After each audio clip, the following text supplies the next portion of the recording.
Viewers, আকাশ চোপড়া রাহুল দ্রাবিড় দুইজনেই বলেছে যে ইন্ডিয়া যদি ইচ্ছে করে তাহলে বাংলাদেশের ক্রিকেট চিরকালের জন্য বন্ধ করে দিতে পারে।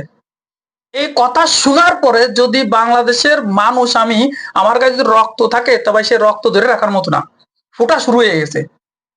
ভাই তোরা পারলি না বালটা ছিঁড়ে দিস কেন? ঠিক আছে, আমরা একটা ফুল বাসাতে পুরো বাংলাদেশ লড়াই করতে পুরো ক্রিকেটে মনে করেন যে ওয়ার্ল্ড কাপ বয়কট করে দিছি, আর আমাদের পুরো ক্রিকেট খাইয়ে দিবি। ভাই আমরা চুপ করে আঙ্গুল চুষবানি, বুড়ো আঙ্গুল দিয়ে এরকম দাঁত মাজবানি। আমরা সেই বাঙালি না। আমাদের 18 থেকে 20 কোটি মানুষ আছে না, সবাই এক।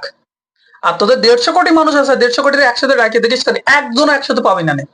এই যে ওয়েস্ট বেঙ্গলে আল্লাহ না করুক এই যে ছোট নিপা ভাইরাস দিয়ে দিছে, তার জন্য ওয়ার্ল্ড কাপ হতেও পারে না হতে পারে।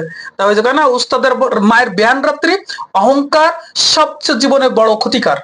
তোদের ইন্ডিয়ানদের মধ্যে যে পরিমাণে অহংকার, আর তোরা নিজেকে তো গর্ব করিস, এটা না মানুষ আর সহ্য করতে পারতেছে না। মানুষ সহ্য করতে পারতেছে না। মানে রাহুল দ্রাবিড়ের মতো একটা সিনিয়র কোচ, সিনিয়র প্লেয়ার, তারপরে আকাশ চোপড়ার মতো একটা বাচাল, সে বলে বাংলাদেশের ক্রিকেট পুরো দিনের জন্য বয়কট করে দেবে। বাহ, আসিস কেন ভাই, ওয়েটিং করতেছি।